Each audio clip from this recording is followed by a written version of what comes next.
My lighter's not working too good, but we got some chapstick in here. Guess what? Chapstick burns really well. So if I can get that little thing working, I can get my lighter to go. Burt's Bees. Peppermint. That's nice. Let's see. Is it going to go? Look at that.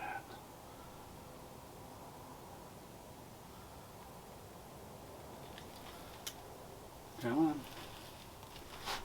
Come on. You can do it. There we go. Little Burt's Bees can save your life.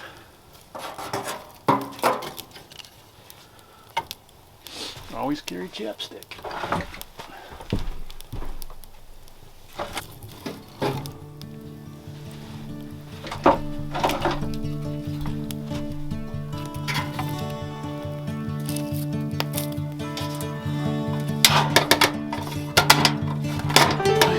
Door's a little wonky.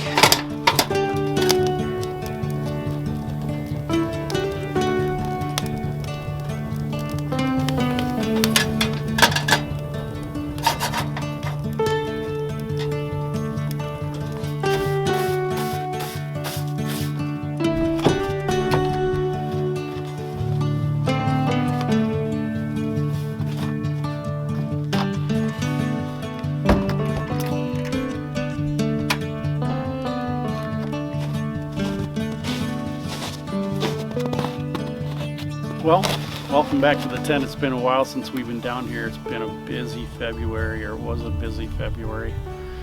It's now the first week in March, and got a little bit of time to come down and check things out and make sure everything's good.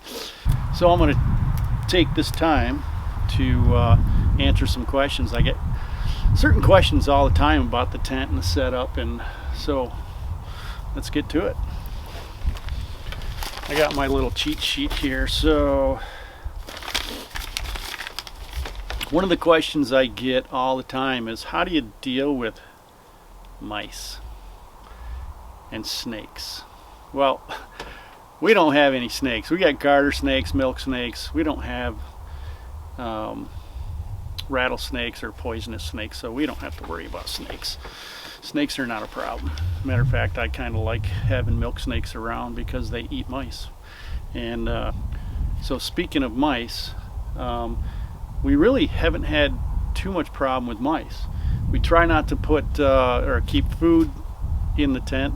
If we have any food in there, and we do keep some in there, but we have it in a sealed tote. We don't leave any paper products out, toilet paper, paper towels, or anything that they'd like to tear up and nest. We also keep a mouse trap set in there most of the time. And I think, we're going on 2 years we've had this tent set up.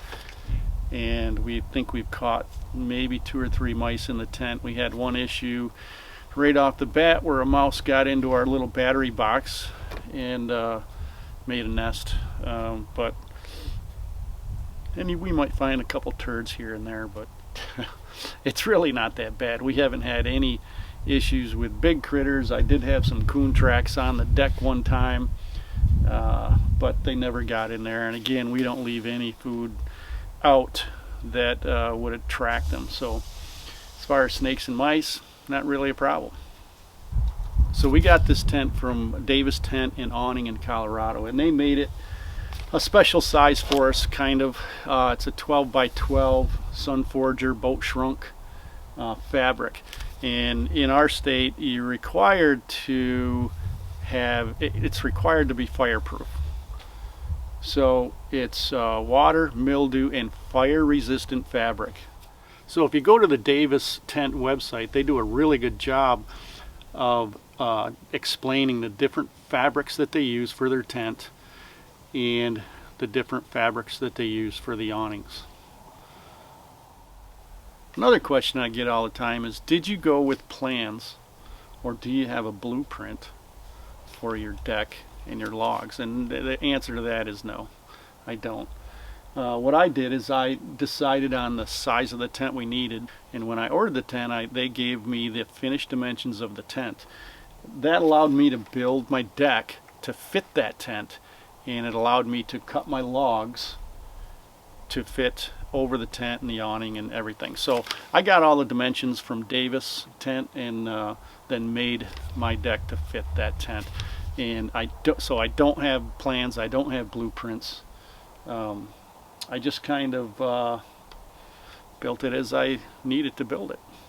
So as far as the poles are concerned, the poles I cut out of larch trees. I actually cut the trees down, peeled them, dried them, and they're tamarack or larch, and they're fairly rot resistant. So all the logs are larch or tamarack, and they'll probably never rot because they're not sitting on the ground.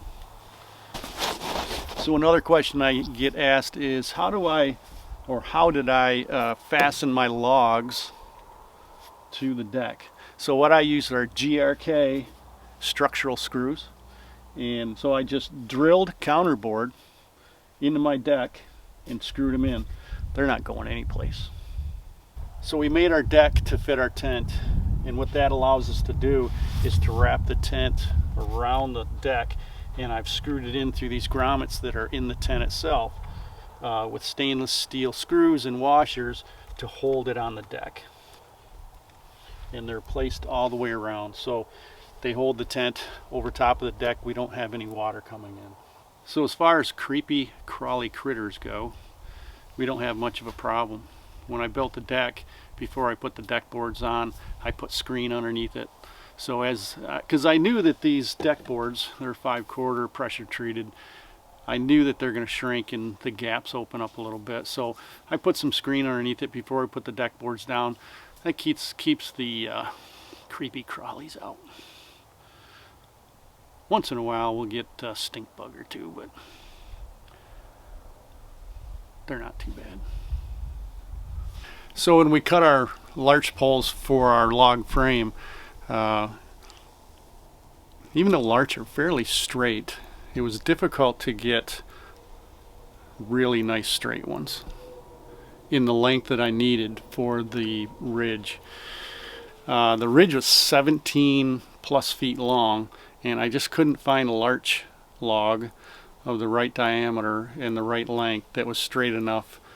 I made my ridge pole out of 2x6 fir, laminated and screwed it together, and used that, and that's worked out pretty good. I did have some carpenter bees boring in it, but that wasn't too bad. Things held up well. We're going on 2 years. 2 years that I've had this tent up, and I don't see any issues so far. Speaking of having food in here, we do have a tub with some stuff in it, and we had a snack pack vanilla pudding, and it's frozen. It's actually delicious. That's cold, but it's good.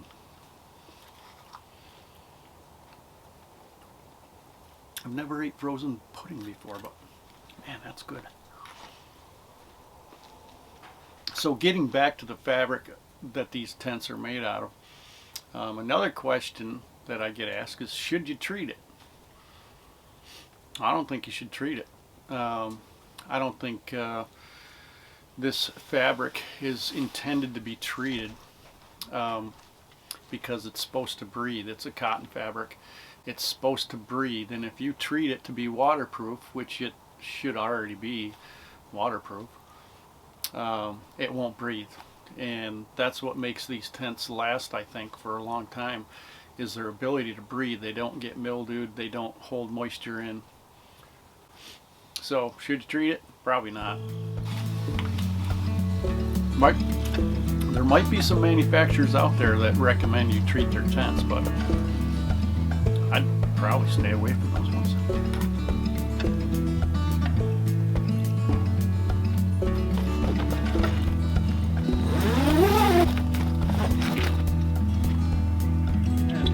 Right now I got some more frost seeding to do.